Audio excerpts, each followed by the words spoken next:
Okay, go ahead, Lesley. Hi, everyone, and I'm Lesley Francis, and I'm here to talk about the why of relationship. It's funny; it's been a typically Mercury retrograde week for me, so let's hope I've exhausted all of my Mercury retrograde challenges, and tonight we can sail through uh, without uh, complication. Although when we're talking about relationship, that might be a little bit of a challenge. Anyway, so I always like to lay the foundation before I begin. So just a reminder, the birth chart is a map of possibilities, not just probabilities. Because sometimes we forget that the range of expression of any particular planetary placement before it even engages with any of the other planets in your chart, it is hard to actually quantify. So I always like to remind you of that. So the birth chart symbolizes both inner and outer reality. And this is important since we're going to be talking about the why of relationship. As within, so without. So often we don't recognize that what's happening to us externally reflects some internal reality, but whether we like it or not. So this takes us to knowing our birth chart is like a guidebook to life. It's a compendium of our intentions to what we want to experience, be, develop, express, manifest, act on, build, feel, work through, and you can add any thing to that your little heart desires. All this inevitably leads to why? Because how many times do we ask ourselves why? Especially if we have a strong Pluto placement, which I do. And so why is it important to ask why? Well, to discover the purpose in your natal promise, not just what it will produce, but what its purpose is. After all, life experiences are not just events, they are opportunities. And you are constantly in a state of creating and becoming. One of the things I really like to say is that life is the greatest act of creativity you will ever engage in. Everything in your chart is symbolic of you. No matter what it is, the planet, the sign, the house, it's all symbolic of you. It is, in a sense, your personal bubble, your perspective, your playground, your lens. So what we already know. Well, my apologies because if you can't see the side of the screen, it's my birth chart, and you can't see the seventh house and see, it's a busy place, which kind of explains one of the reasons why relationship astrology is my specialty. Anyway, so traditionally when we look at relationship in a birth chart, essentially what we learn when we're first studying astrology, whether it's our own, a client's, a friend's, a family member's, we look at the descendant, its ruler, and any planets in the seventh house, and of course, Venus. And in relationship astrology, generally, the primary questions, in other words, by that I mean what people ask us about when they come for a chart reading, or when we're looking at our own chart. The primary questions are who, what, when, where, and how. Not why do I seek relationship, or what purpose does relationship have in my life? Because I think I mentioned this last time when I did Reclaiming Retrogrades, I really come from a place of what I call purpose-centered astrology. I don't think it's enough to be able to describe to people what's going on in their chart. It's important to let them know that there is a purpose, because when you know that it has a purpose, it's much easier then to engage in that energy and work with it, as opposed to finding yourself in a space, in a place where you think that everything is fated and that you have no choice. So I'm not asking you to throw out anything or everything that you already know about the astrology of relationship. I'm just inviting you to shift your perspective and look at the astrology of relationship in a deeper, more complex way.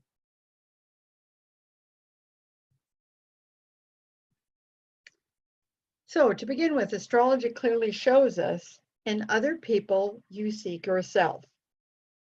People in your life either reflect a part of you or provide a counterpoint that allows you to know yourself. It can often be very appealing to think of the houses in the chart that symbolize other people as somehow not belonging to you. However, in my experience, that really doesn't hold water, and you really do yourself a disservice if you want to think of it that way, because essentially you're giving that part of your life away to other people. So for me, the key to good relationships is building a healthy relationship with yourself, which is often the challenge for Libra energy, is to understand that the most important relationship you have is the one you have with yourself. And discovering what comes from fulfilling our natal promise, our intention, the why, if you will, of relationship.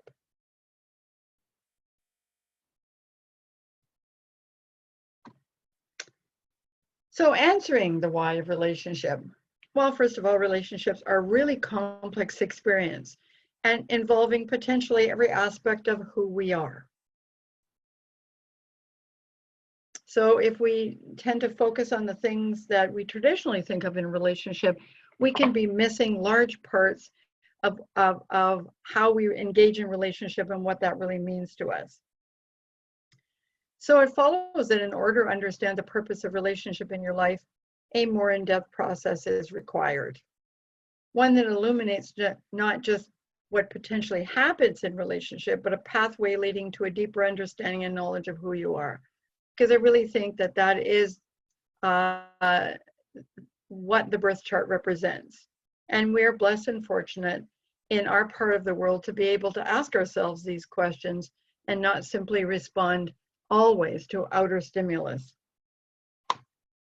So the process. Now, this is based on the awareness that in order to understand the choices you make in relationship, you need to look at the whole picture. Identifying what you seek when you connect with others. Is it love? Is it approval? Is it safety, security, respect? And using the following building blocks, you can tune into the why relationship in your life. So a quick reminder before we begin.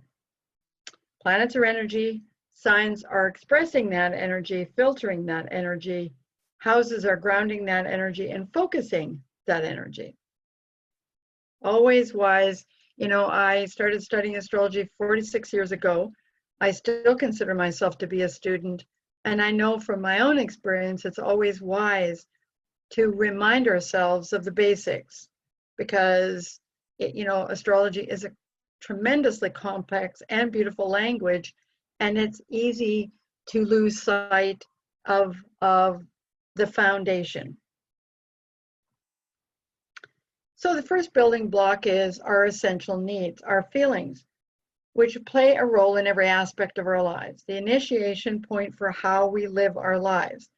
This leads us naturally to the moon and the sign it's in, then the house. The question here is, will anyone feel me or understand me? The second building block is our expectations, what we like, what we value, what warms us up from the inside, what makes us feel appreciated or cherished, which leads us to Venus. Once again, the sign in the house.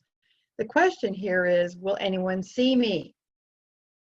What are my hopes and dreams?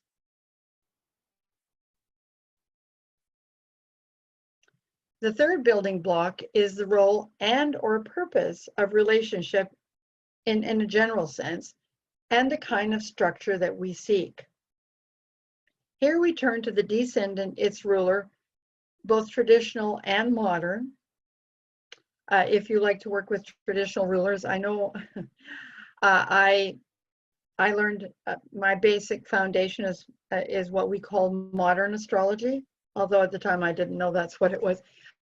So, and I learned what the traditional rulerships were, but as an Aquarius, I really resisted the notion that Saturn and Virgo might have anything to do with my planets in Aquarius, because I'd rather be ruled by Uranus. But over time, I've come to realize that there is knowledge to be gained from looking at things from many different perspectives.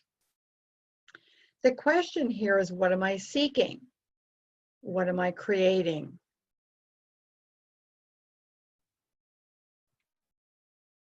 The fourth building block is what we experience in relationship, the actual reality. So we take into account all the other factors that I've mentioned, plus Saturn, as well as any and all aspects between them. We'll get to aspects a little bit later, but it's important. Of course, we know that aspects are important, but it always is worth mentioning. So the question here is, what is actually happening? So of course we know that we can have the Moon and Venus, and they're, you know, maybe off on their own little planet doing their own little thing, and the Saturn, or the reality of the relationship, it doesn't always speak to what it is we desire. Now the fifth building block is, how do you respond to your experience? Sorry about that.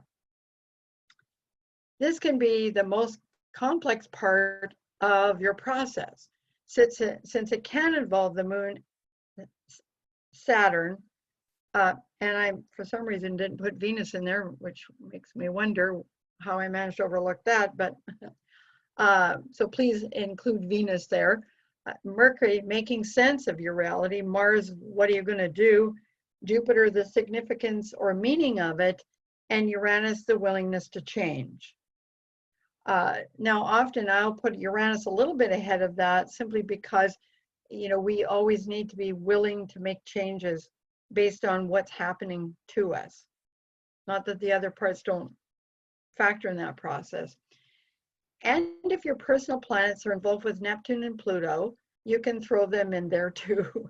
Now, of course, from an evolutionary astrology perspective, you know, what Pluto is doing is vastly important always to the capacity to transform all aspects of your life, including relationships.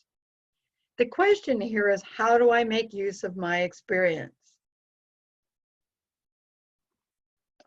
So I want you to take a little bit of a deep breath, because, you know, that's a lot to take in. Just because I'm asking you to look at things from a different perspective. Now, next up, I just love this picture, so I had to include it. There is a workshop, which is the next couple of slides, and one that you can use to map out this process using your own birth chart. Because if you just try to analyze, you know, things from what I've talked about without actually taking the time to list them out, it can seem somewhat, well, tedious. However, it allows you to order your mind in a slightly different way than maybe you're used to looking at your chart when we're talking about relationships.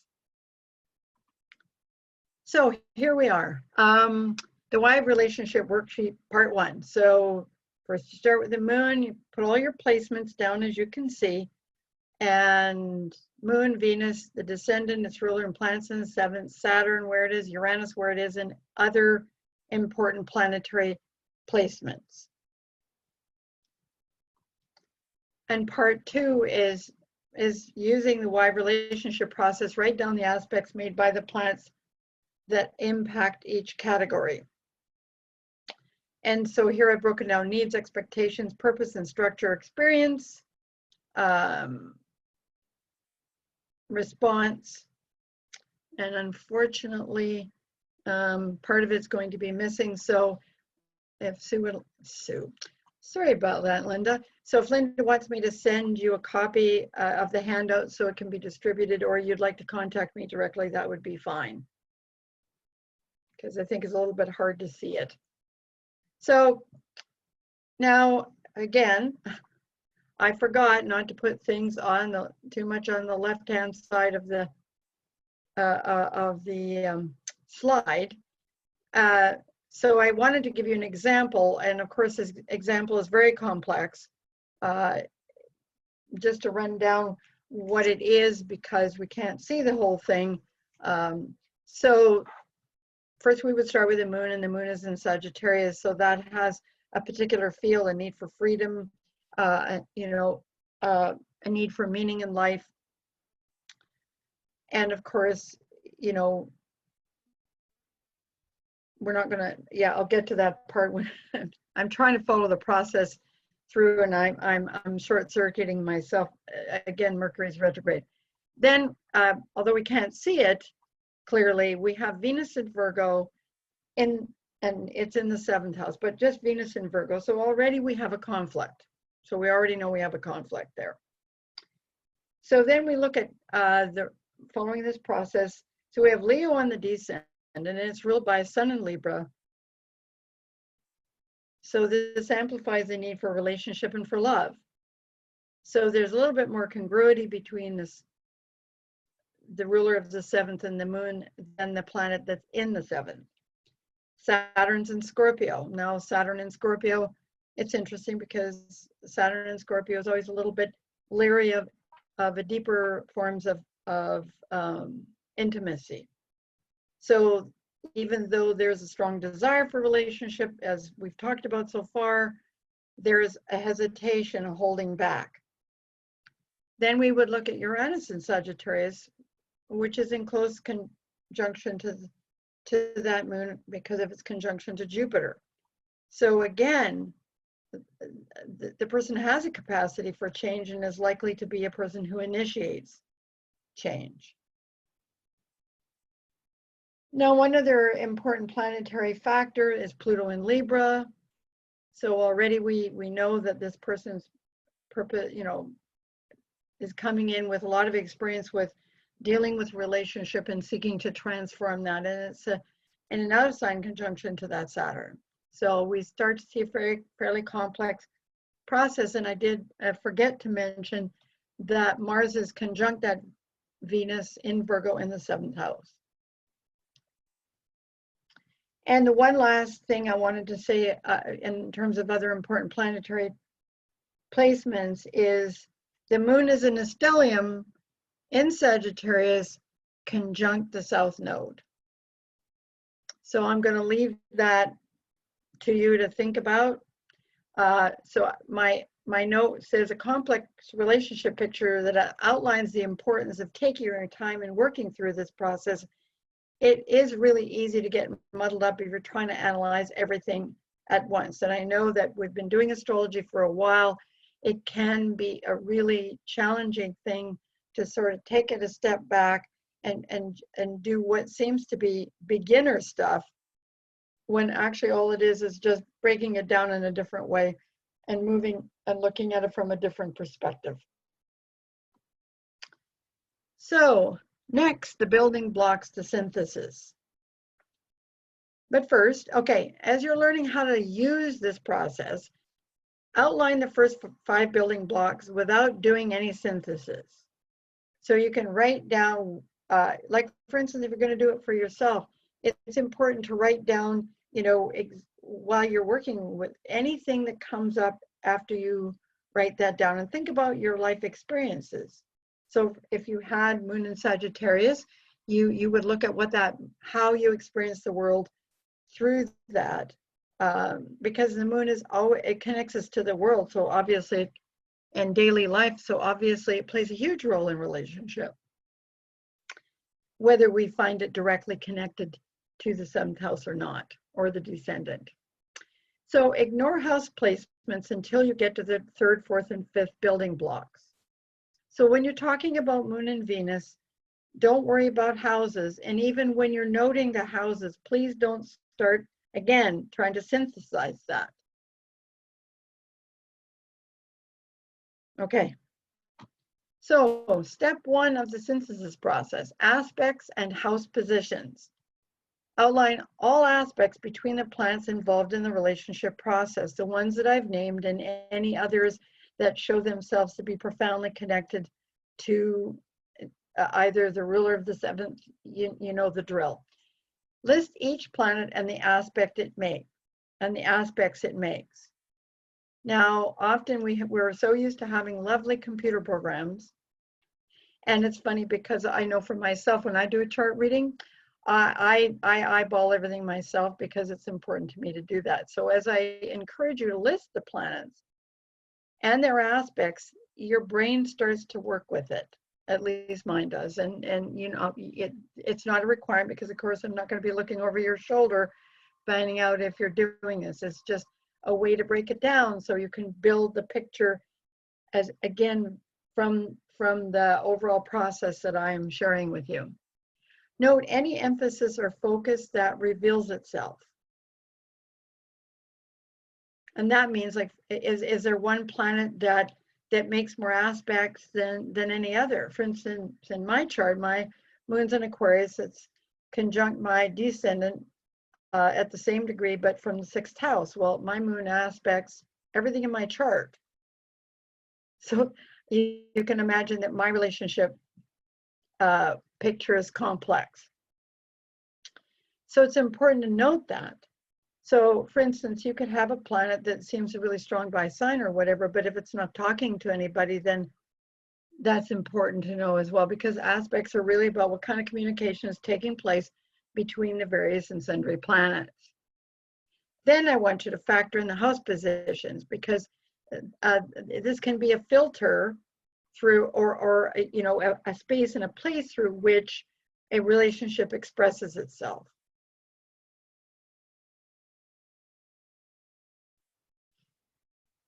And it can also show the fact, you know, well, God knows it could even show you where and when you might meet somebody, but that's not what we're talking about.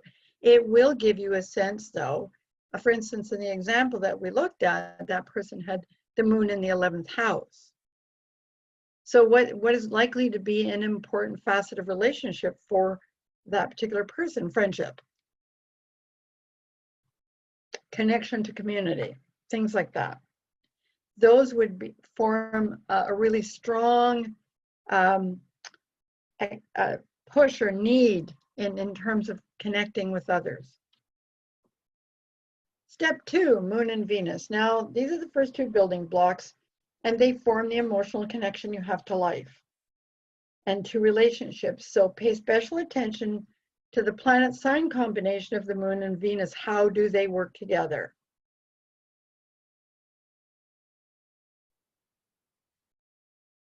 Because in defining how they work together, you're going to get to deeper challenges and potential conflicts, or if they get along with each other, do they each support the other?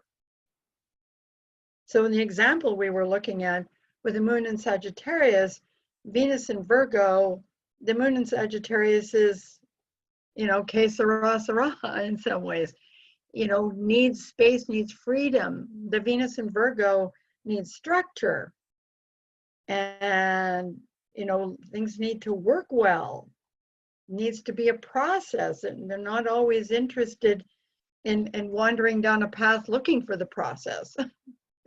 They'd like to know what it is before they start.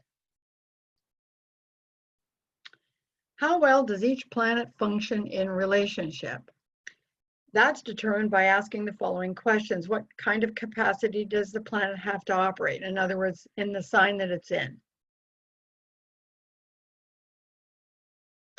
Is it in its comfort zone? And I mean, in the house, does it function well in that house? So when we're looking at that example I was talking about, Venus functions very well in the 7th house. It may not be as happy in the sign that it's in, but the house that it's in, it kind of balances that out. And what does each bring to the table? You know, I'm fond of saying to clients, if it feels to you like there's 10 people on your committee and they don't agree about anything, that's not unusual. Part of what we are called upon in life is to integrate the what appear to be conflicting or opposing approaches to life, and yet our job is to integrate them and to find a way to get them to work together. And often, you know, as we are living our lives and learning and having the experiences that show you how those energies function, we can then begin to have them, how shall I put it, find a way to work together, as opposed to feeling like, you know, you're at extremes, which is when you, if you, you know, and that of course also leads to the aspects. Step 4, using the lens of why. Okay, take another look at the planetary positions from the singular perspective of what their purpose might be in relationship. So for instance, what would be the purpose of having Moon in Sagittarius as part of your relationship picture, especially if as it, you know, in that other example is conjunct Uranus? There's a powerful need for freedom. And what would the purpose of seeking that freedom be? Well, if you're looking at the Venus and Virgo in the 7th house, it would be to help that person, you know, break free from getting too stuck in patterns and what is predictable. Because of course, all earth signs are really connected to the need to make things useful and to some degree predictable. So how is that person going to balance those things out? And what would be the purpose of having those two things together in a birth chart, since they seem to be counterintuitive? Because we know when we're learning basic astrology that we understand how well the elements, you know, the planets and houses and the signs and the elements really work together. However, you know, unfortunately, it's rare that anybody gets to be born with a chart where everything is, you know, is speaking sweetly and softly to everything else. So, you know, if you're looking, so if you reverse it and you look at what would be the purpose of having Venus and Virgo and you have Moon in Sagittarius, well, it would be so that there would be some, you know, way to focus all of that adventurousness, all that emotional need for freedom. How are you going to make that function in your life in a practical way? Through the lens of a relationship. So this person is going to be seeking freedom. So you look at that, and then you look at the sun is in Libra, and disposited by that Venus and Virgo in the 7th house. And so there's a lot of focus to being in relationship, and possibly with Pluto in Libra, past lives of you know, of merging in relationships. So therefore you look at the Moon and Uranus conjunction and you realize that the purpose of that is to keep the person from completely losing themselves in relationship. However, you know, life experience is going to be that there's going to be challenges in that department. So examining the overall strength of each planet, which one is strongest? So when you're looking at, you know, the Moon, Venus, and so on, and where Saturn is, where Uranus is the ruler, all of the parts of the first 5 building blocks, you want to have a look and see which one is strongest. And here I have a sentence, wow, Mercury really is retrograde, a sentence that I forgot to finish. So, and how does that impact the way everything else in the relationship picture is functioning? Does that planet have too loud a voice? Can the person begin to understand how that really, you know, pulls them into situations that call for them to grow? Now, this can reveal an underlying drive, motive, or focus for a relationship.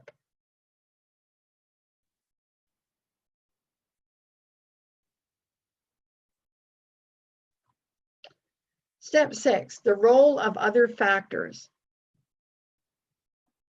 Wow, I'm really moving through this much more quickly than I thought I would. I was worried that I had too many slides. Anyway, so do any of the other planets, no S on that, not directly involved, factor into answering why?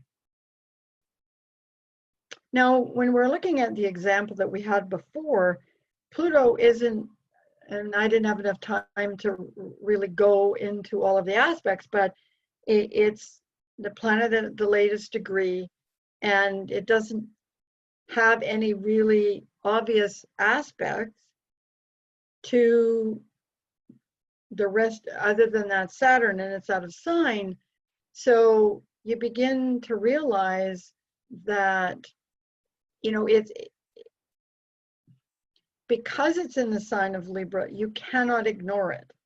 And, you know, that's maybe something that I didn't make obvious before, because we associate so strongly the sign of Libra with relationship. Any Libra placements in a chart automatically ought to be included. And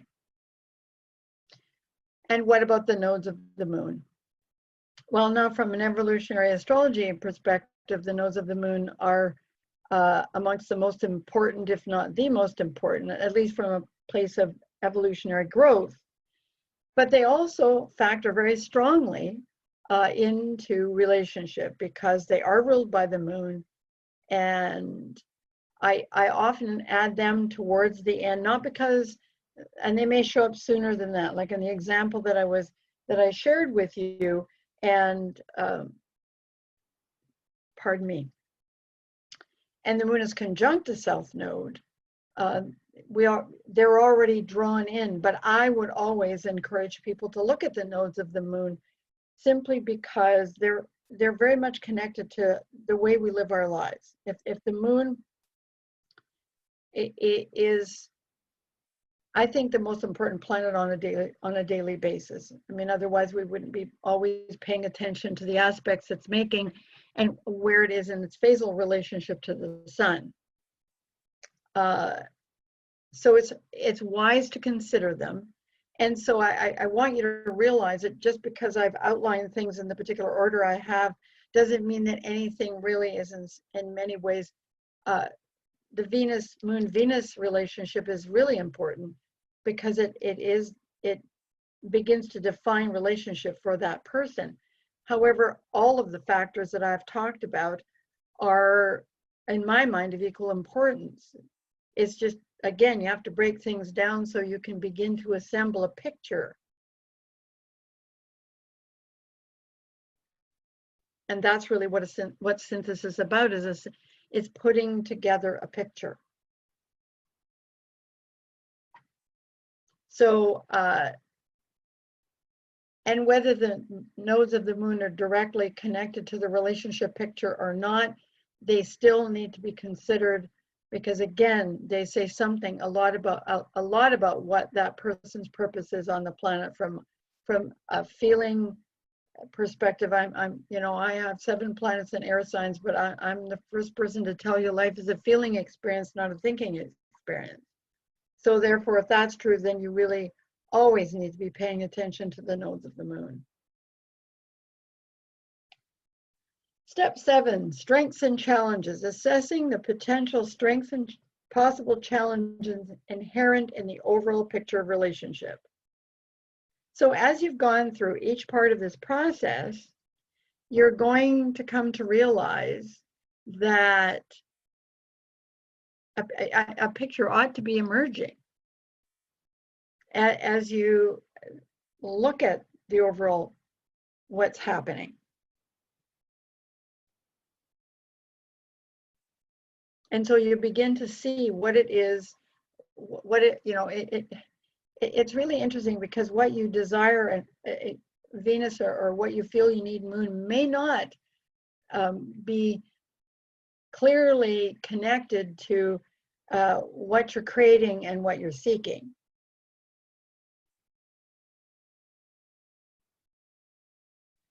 Which is defined a lot by the descendant. And I know that that sounds in some ways doesn't make a lot of common sense. But the moon and Venus have to do with our inner landscape. And the descendant in its relationship to the rest of the angles of the chart has to do with outer reality and outer connection. So that's why you can have, say you have a person who's got Venus in Cancer, and they've got Capricorn on the 7th house cusp. Well, Capricorn on the 7th house, on the descendant, is not warm and fuzzy. So the person may be desiring that, and yet the experience that they draw into their life, depending on where Saturn happens to be. So let's just say, for the sake of argument, the Saturn is in Capricorn. So what that person desires and what they're actually experiencing is doesn't have a lot to do with what they desire. So why in this lifetime would they seek relationships in which their desires are not met? Well, so for say Venus is opposed to that Saturn. It's got a bunch of other lovely aspects right now that it's opposed that Saturn. And say the Venus is in the 12th and Saturn's in the 6th.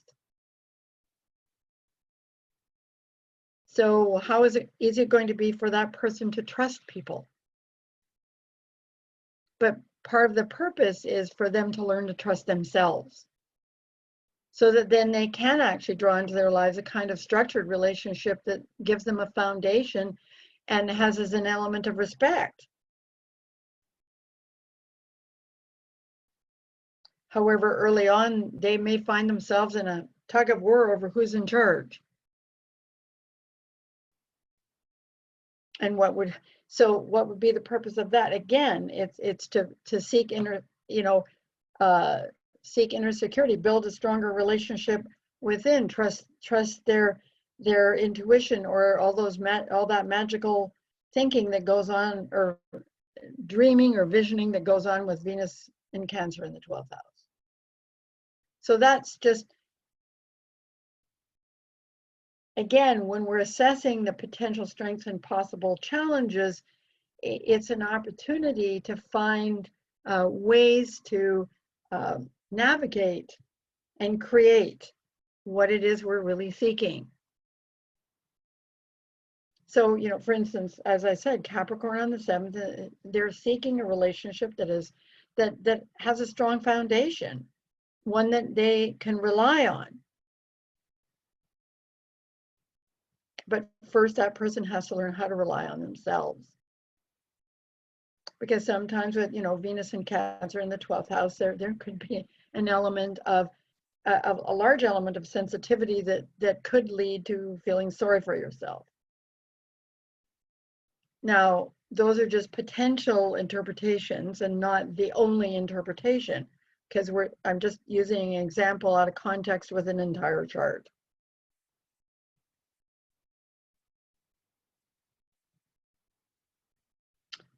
Okay, so tips for synthesis. Use the worksheet. It helps keep things organized. If your 7th house contains more than one sign, many of us have, some people have interceptions, stick to the rulership of the descendant to begin with. And there's often sometimes you can have 3 signs, and then it gets really complicated. However, when you're looking at building block 3, which has to do with the descendant, it is the descendant and the ruler of that descendant that provide the outer structure, and the other sign or the other potential ruler of that 7th house, because you have to take into account that what's in there and what else rules it, kind of they're more subtle and sometimes in the background, depending on what it is. Stay focused on using the building blocks the way they're laid out. At least to start out with. I mean, part of what happens when you start to work with something and it really works for you, and you know what, the truth is many of you may already be doing something similar. This just popped into my head, and I started to play with it, and I found it very useful in doing client work.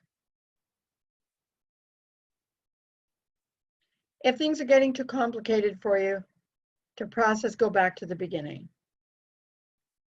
Because some people really do have very complex relationship pictures. So trying to get to the heart of what the purpose might be could end up involving every single element of the chart. So just remember that, you know, it can be easy to wander off path. I mean,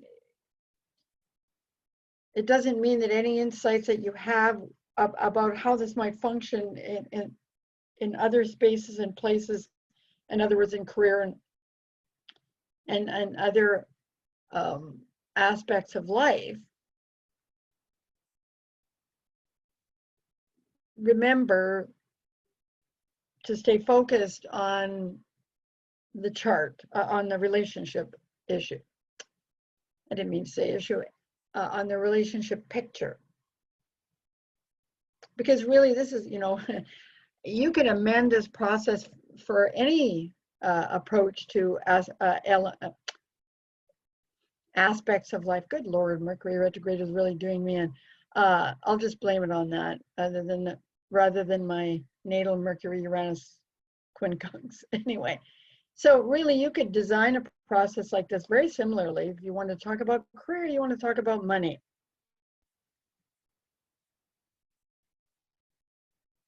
But at the root of it all is always, what is the purpose of this?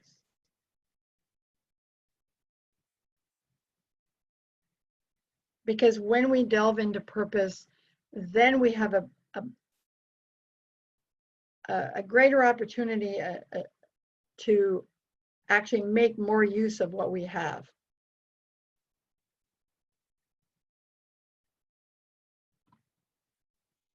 Okay, so next week, stay tuned for my Star Trek forecast for Scorpio and my podcast, Coloring Outside the Box.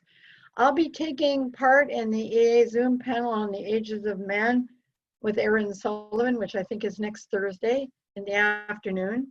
That's my website. That's the email address you can reach me at. If you would like a copy of the worksheet, I'd be happy to send you one. And, you know, I'm coming to the end, and I'll be happy to answer any questions if there are any. So, and thank you. And remember, our life experiences are not just events, they are opportunities, and we are constantly in a state of creating and becoming. So thanks so much. Okay, thank you very much, Lesley. That was fantastic. Really great. Looking forward to catching you next time. And thank you from all of us. Okay, thank you.